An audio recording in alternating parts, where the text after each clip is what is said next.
Hey everyone, welcome back to the channel. Thank you for being here. My name is Andrew, coming to you from the beautiful Carolinas. Today's topic is why the narcissist wanted to keep you trapped. Think about that for a minute. Everyone, if you like the content, please like, subscribe, and share. So throughout the relationship, actually from the inception of the relationship, many times the narcissist lays out traps, and you used to fall into these. Maybe you're still in one right now, and I'll explain how these traps are laid and how to get out of them if you can. And if you really can understand that the person you're thinking about right now, they're a toxic narcissistic individual or somebody who certainly does not have your best interest at heart, and that's where I'll begin.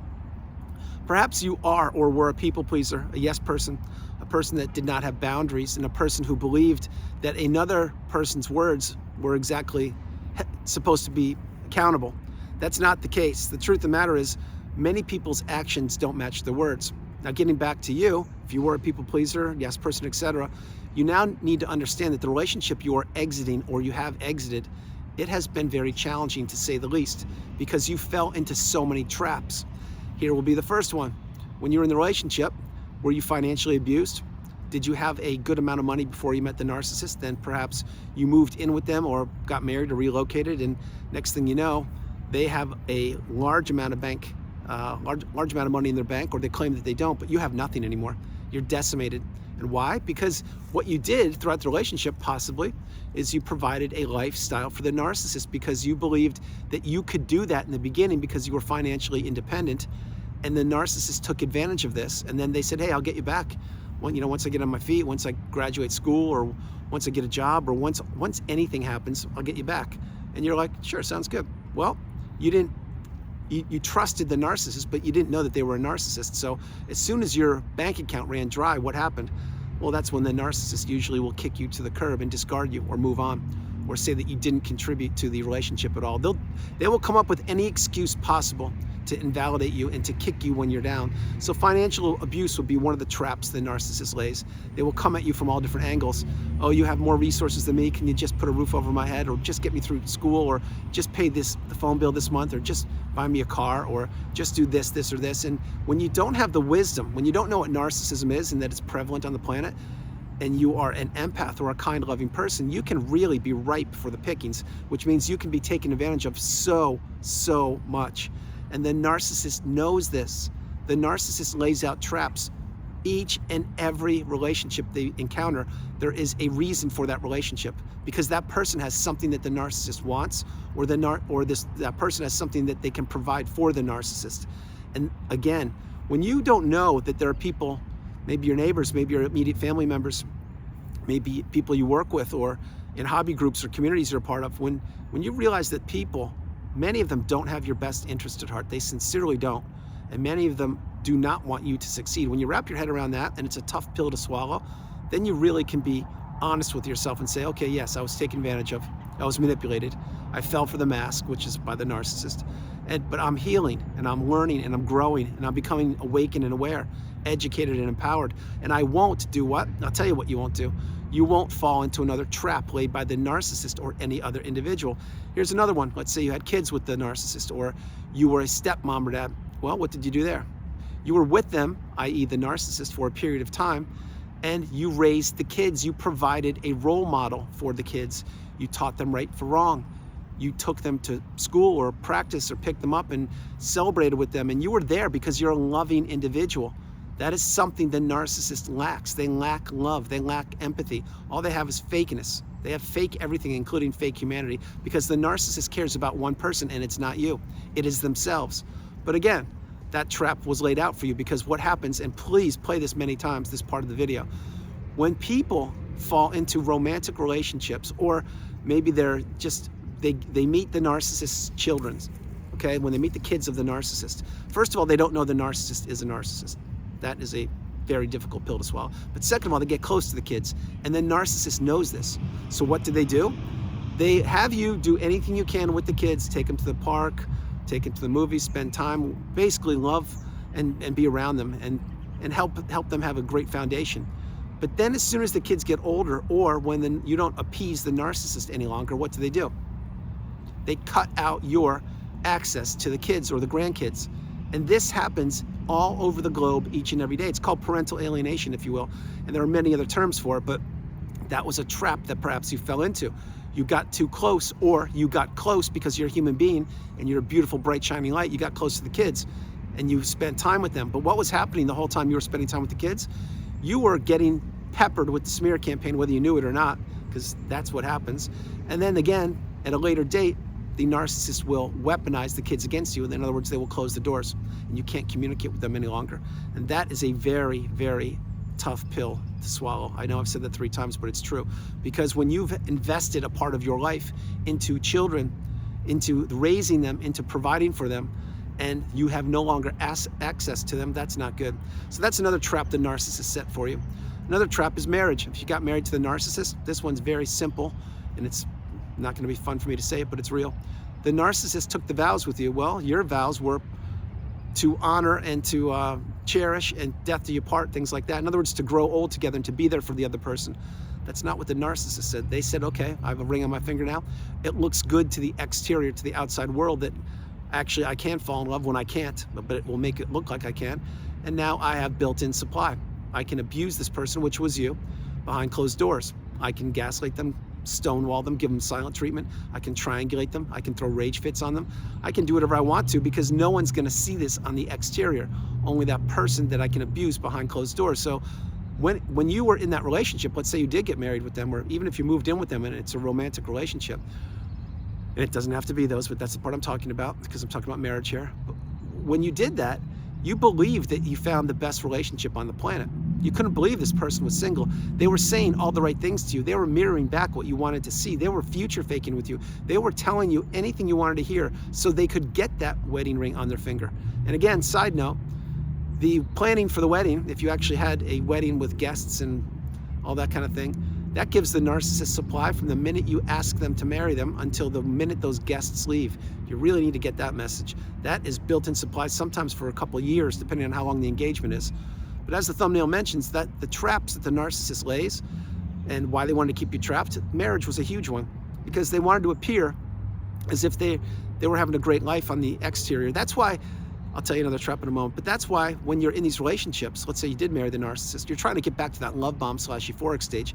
You never quite get back there because it was a facade, it was a mirage, it was quicksand, it was not real. Did you experience it? Of course you did. But that was the narcissist utilizing the mask they wear to manipulate you and to have you fall in love with them, essentially to do what? To keep you trapped in that narcissistic fog, or the trauma bond.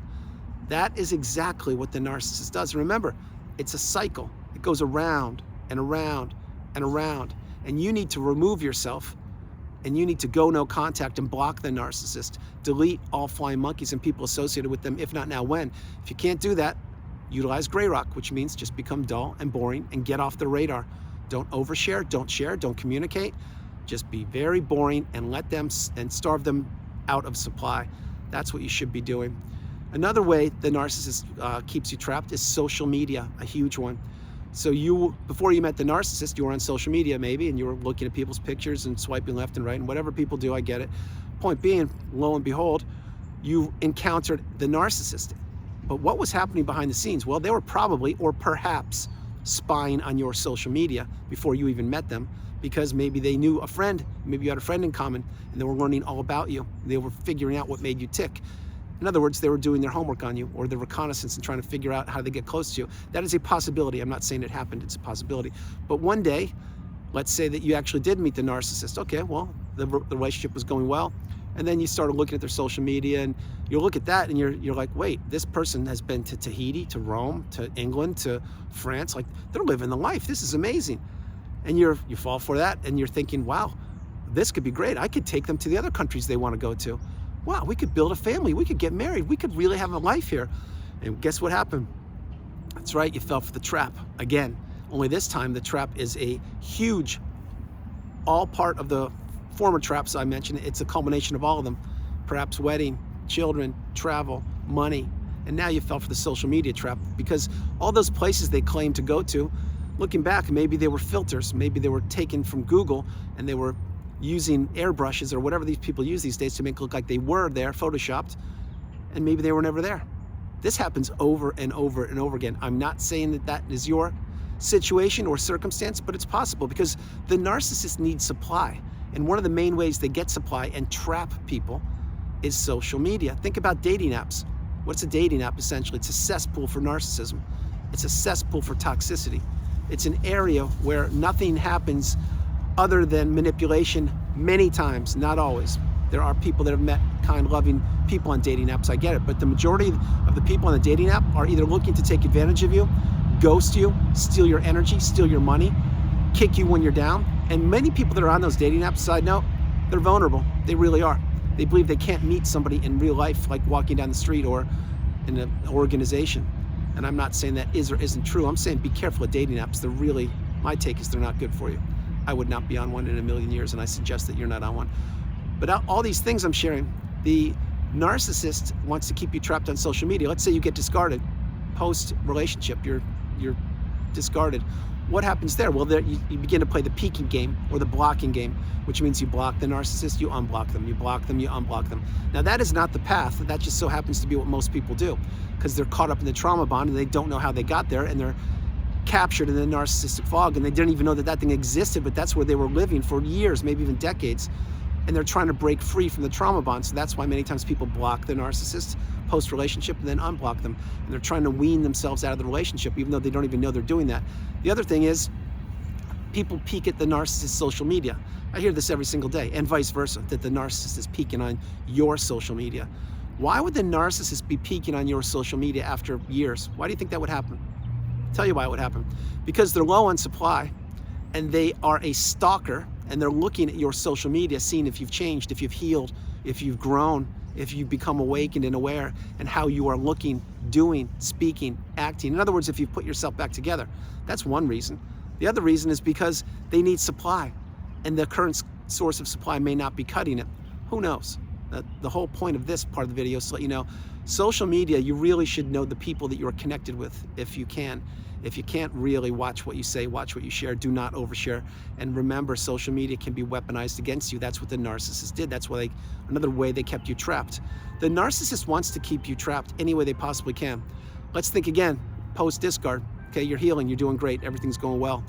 You're making progress. You're understanding that you are the priority, you come first, second, and third, and things are going well.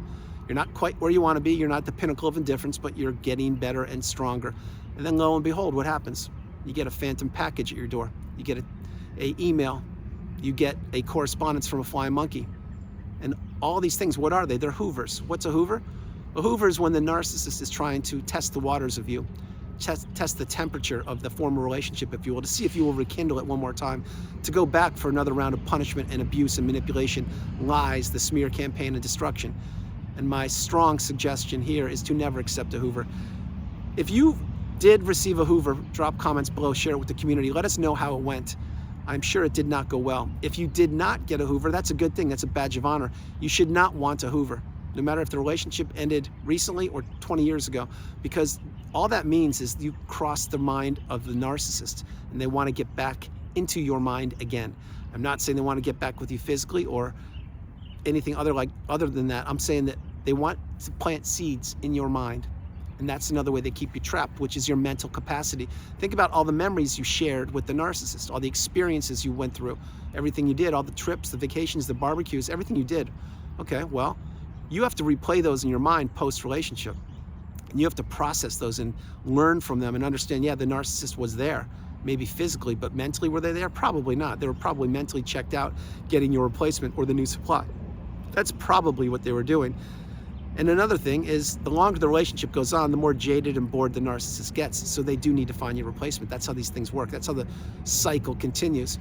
But you processing the memories, you have to go back in time and say, oh, wow, I remember what that was. That one, ooh, that one stings. That's why when you hear a song or you smell a perfume or you hear a pet name or something like that, sometimes it could trigger you. The reason it could trigger you is because you're an emotional human being. You're a beautiful, bright, shining light. You have a heart. You can feel.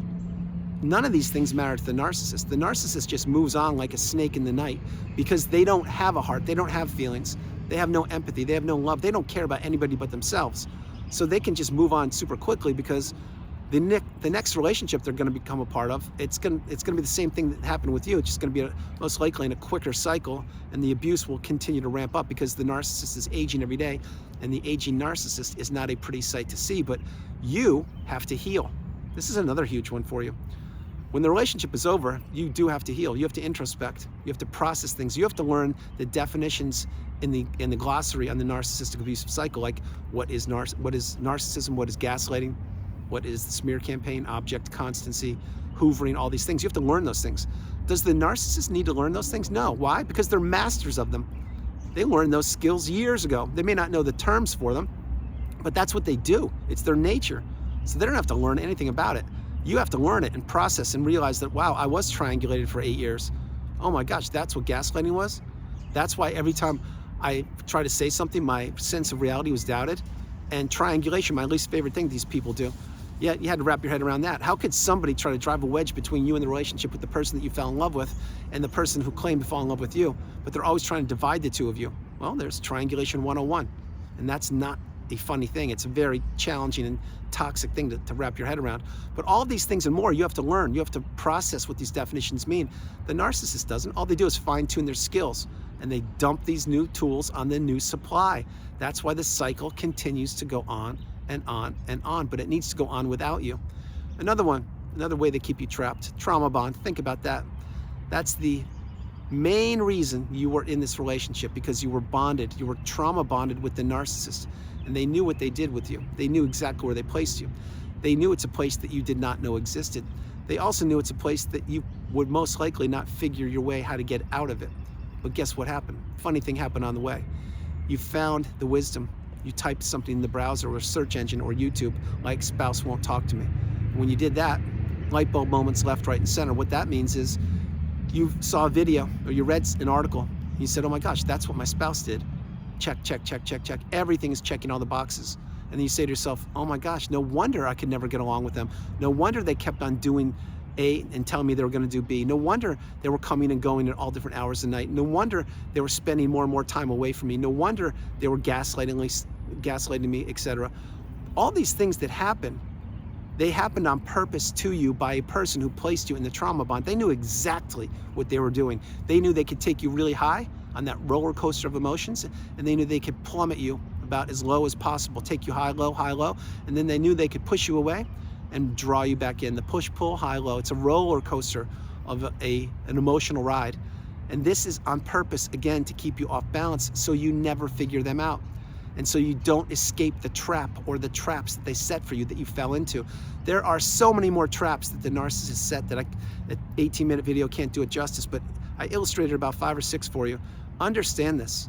The message here is, again, to go no contact, block them, delete them, remove all flying monkeys and people associated with them. If not now, when? That's the path.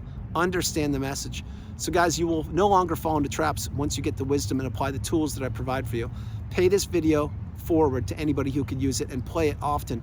This is a useful video to educate you and to let you understand that you were manipulated, you were taken advantage of, you were trapped. And my hope is no longer you are trapped. You've escaped the narcissistic fog, you've escaped the relationship, and now you are beginning to heal, or you have fully healed. So guys, that's the video. I hope you liked it. I loved doing it from the beautiful Carolinas. This is Andrew. Namaste. Have a great afternoon, evening, or morning, no matter where you are on the planet. You are not alone. Remember that. You are not alone. God bless you all. I love you, and I'll talk to you guys tomorrow. All right. Bye, guys.